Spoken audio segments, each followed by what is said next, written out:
Let's get right into it.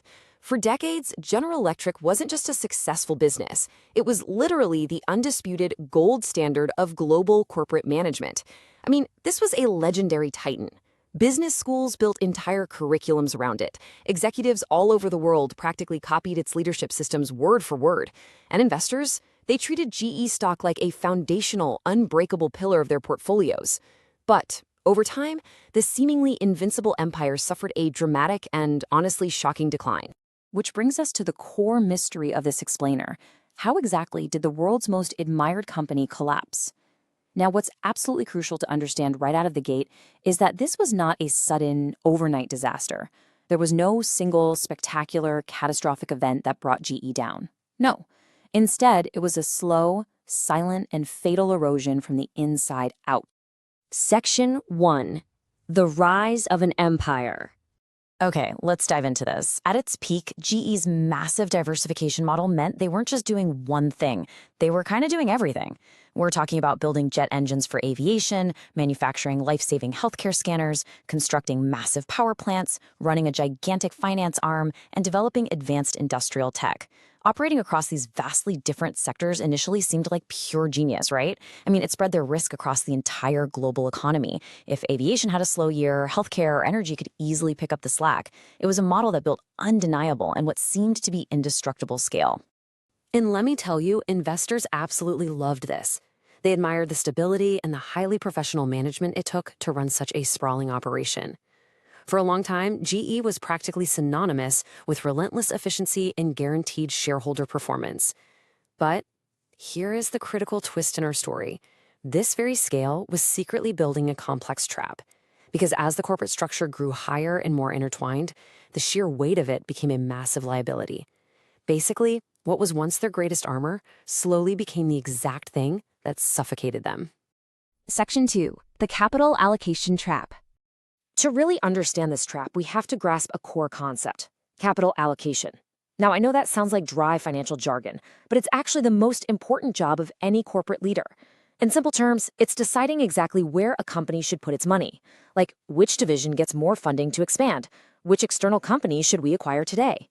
When an organization like GE grows incredibly complex and is spread across entirely different global industries, deciding where to deploy that capital becomes dangerously complicated. Think about it. When a company is this highly diversified and generating massive amounts of cash, leadership faces a deep temptation. It's like having a seemingly bottomless wallet. Suddenly, every new business opportunity looks like a brilliant idea. You start chasing growth just because the capital is sitting right there. And instead of rigorously asking, hey, does this actually make us fundamentally stronger? The organization falls into a really dangerous pattern. Blind expansion simply becomes easier than operational discipline. And you can really see that vulnerability when you break down their operations. GE started aggressively expanding into financial services, to the point where GE Capital eventually represented a massive portion of their overall business. Now, for years, this arm looked incredibly profitable. It was generating immense returns.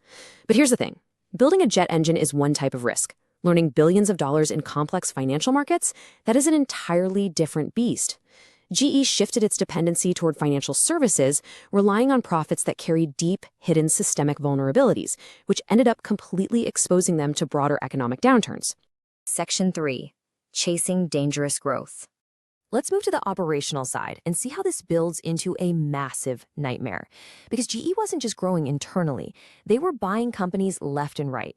Now, acquisitions can create fast growth, for sure, but they also create immense integration challenges. Imagine trying to stitch together a completely new company every few months.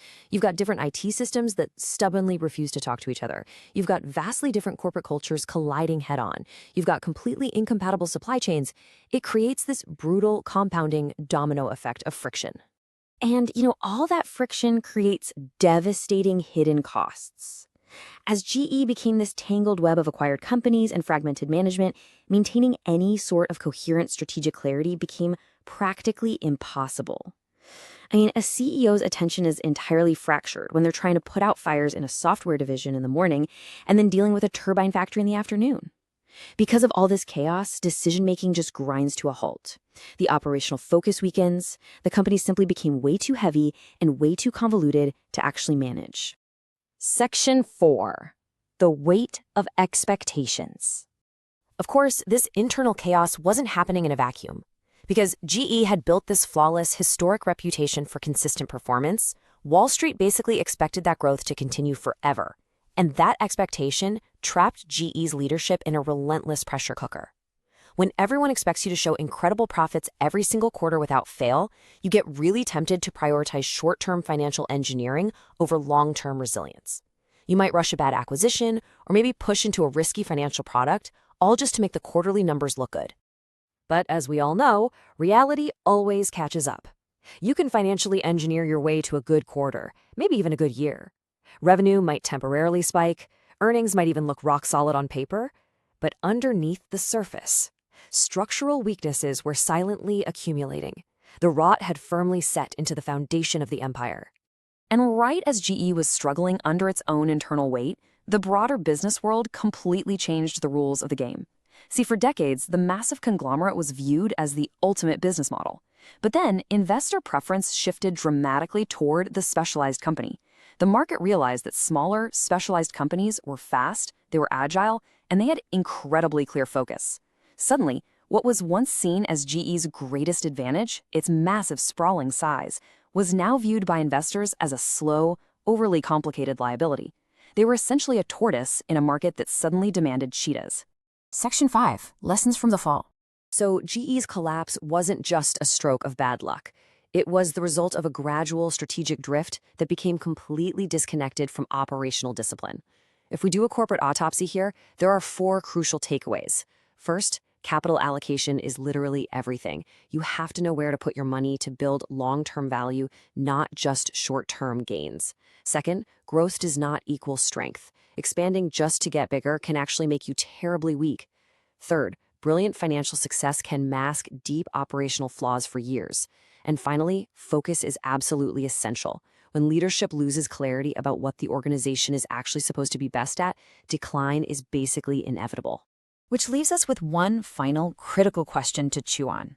Does corporate scale create indestructible power, or does it just create hidden fragility? General Electric proved that scale without focus and growth without discipline is a sheer recipe for disaster. It's a really powerful reminder that no matter how big an empire gets, if it loses sight of its core strategy, the foundation will eventually crack. Thank you for joining me on this explainer. I hope this deep dive gives you a fresh perspective on corporate strategy and the true cost of unchecked complexity. Keep learning, and I'll see you next time.